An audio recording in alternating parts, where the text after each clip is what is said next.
Tout le monde ne parle que des États-Unis lorsqu'on parle d'investissement en bourse, Apple, Microsoft, Tesla, Amazon. Mais doit-on investir sur l'Europe? Et doit-on investir sur l'Europe surtout lorsqu'on investit via un PEA? Alors aujourd'hui, on va voir ensemble qu'est-ce que l'Eurostock 50. Je vais vous donner aussi plusieurs exemples d'ETF que je trouve en tout cas les plus pertinents lorsqu'on souhaite investir dans le cadre d'un PEA. Et finalement, je finirai par vous dire à la fin de cette vidéo si moi j'investis dans l'Eurostock 50. Comme toujours, cette vidéo n'est pas un conseil en investissement, elle a pour but éducatif et informatif uniquement. Il est très important que vous fassiez vos propres recherches avant de commencer à investir. Alors l'Eurostock 50, comme le nom l'indique, c'est un indice boursier qui regroupe les 50 plus grandes entreprises cotées de la zone euro. Donc en termes de capitalisation boursière flottante, si l'on regarde la zone géographique, il ne couvre que les pays de la zone euro. On va donc notamment exclure le Royaume-Uni par exemple, mais d'autres pays encore qui ne font pas partie de la zone euro. On est donc différent donc en tout cas sur l'indice qui est différent de l'Eurostock 600 dont j'ai parlé dans la vidéo précédente, qui regroupe l'Europe au sens large et qui inclut tous les pays qui ne font pas partie de la zone euro, notamment le Royaume-Uni. Donc pour la composition, il comprend des sociétés de différents secteurs. On va avoir de la banque, de l'énergie, de la technologie, et on retrouve différentes entreprises, dont certaines qui nous sont très familières, comme LVMH ou encore Total Énergie. Alors, d'un point de vue théorique, on l'utilise pour suivre la santé économique de la zone euro, mais dans la pratique, on l'utilise pour des investissements financiers et pour investir sur l'Europe. Alors, si l'on résume finalement en une phrase, c'est l'équivalent européen du Dow Jones ou du S&P 500 américain, mais cette fois limité aux 50 leaders de la zone euro. Donc voilà pour la partie théorique, vous l'avez compris, c'est pour répliquer la performance du marché européen et plus particulièrement de la zone euro. On passe tout de suite à la pratique et le premier ETF que je choisirais si j'investissais via un PEA est l'ETF de iShares. Donc on voit ici le code ISIN. Et pour les frais de gestion, donc relativement bas, 0,10%, c'est un ETF d'accumulation, donc capitalisant, autrement dit, les dividendes sont automatiquement réinvestis. Si vous suivez ma chaîne depuis un certain temps, vous savez que je choisis toujours des ETF capitalisants, car je souhaite avoir un meilleur rendement sur le long terme et ne pas recevoir des dividendes en cours de route pour, je dirais, aller plus vite et faire fructifier mon patrimoine le plus vite possible. Réplication physique, je privilégie toujours une réplication physique au détriment de la réplication synthétique car je souhaite posséder réellement les actifs. C'est pour moi une sécurité en plus. On est sur un gros fonds et il existe depuis un certain temps. Donc tous les voyants sont au vert. On est sur une très belle performance, d'accord? Près de 92% en 5 ans.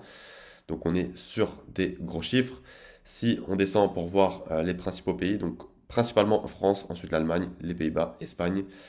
Pour les entreprises qui font partie de cette ETF Eurostock 50, ce sont des entreprises qu'on connaît très bien. Donc il y a par exemple Siemens, Allianz, Schneider, LVMH ou encore Total Énergie. Donc voilà, un ETF intéressant avec des frais compétitifs et une rentabilité, en tout cas une performance qui est intéressante. Le deuxième ETF sur lequel j'investirais si je souhaitais investir sur l'Eurostock 50 via un PEA, c'est l'ETF de Xtrackers. Vous avez le code IC que vous pouvez retrouver. Je mettrai également les liens dans la description de la vidéo. Pour les frais, ils sont encore plus faibles que l'ETF précédent, 0,09%. Comme toujours, un ETF accumulation, donc capitalisant, les dividendes sont automatiquement réinvestis. Comme toujours également une réplication physique, on est sur un gros fonds qui existe depuis longtemps, donc tout ça, ça me paraît bien intéressant. On est sur une performance très similaire, forcément on est sur la réplication du même indice, donc l'Eurostock 50, entre 91 et 92% sur 5 ans, et lorsqu'on va regarder eh bien, les pays et les entreprises, c'est très similaire à l'ETF précédent, donc un ETF selon moi tout aussi intéressant. Maintenant, le troisième ETF, c'est un ETF donc français ici, vu que c'est Amundi, la société de gestion. On a des frais de gestion un peu plus élevés, 0,20%. Du reste, tout est très similaire, capitalisant, accumulation, d'accord, réplication physique, on est sur un gros fonds qui existe également depuis longtemps. Donc ici, on a une performance légèrement plus basse, c'est très certainement lié aux frais de gestion qui sont un peu plus élevés, mais on reste sur une performance tout à fait honorable, un tout petit peu plus de 90% sur 5 ans. Et pour la composition, eh bien, on reste encore sur une composition très similaire, vu qu'on est sur le même indice, l'Eurostock 50, donc principalement la France et l'Allemagne. Et voici donc mes 3 ETF préférés si je veux investir sur l'Eurostock 50. Donc maintenant, la question, est-ce que moi, j'investis sur l'Eurostock 50 et est-ce que investir sur l'Eurostock 50 fait partie de ma stratégie? Alors, la réponse est oui, mais en petite proportion. Vous le savez peut-être, hein, si vous regardez d'autres vidéos, le plus gros de ma stratégie reste concentré sur le S&P 500, sur le marché américain, car je trouve qu'historiquement déjà il a une meilleure performance et surtout il a plus de potentiel à long terme. Je trouve que le plus gros de la valeur vient des grandes entreprises américaines. C'est la raison pour laquelle les ETF que je préfère pour investir sont des ETF S&P 500. Maintenant, pourquoi pas diversifier un petit peu sur l'Europe?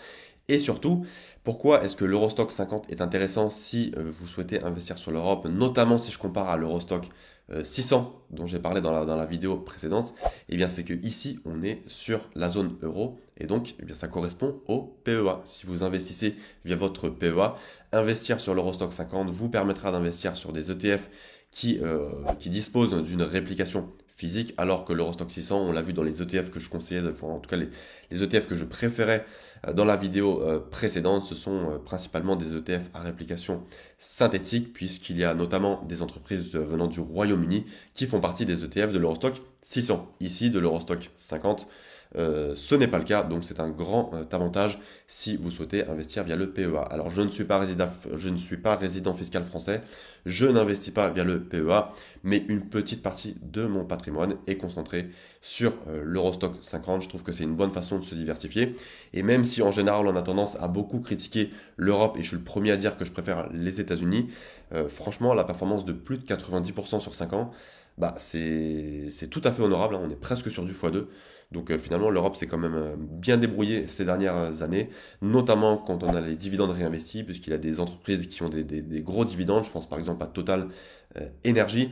Et donc avec des dividendes réinvestis, forcément, la performance est plus intéressante sur le long terme. Donc voilà, pourquoi pas. Est-ce que ça fait partie de ma stratégie? Oui, maintenant, c'est une petite partie de mon patrimoine. Est-ce que je vais réinvestir dessus dans le futur?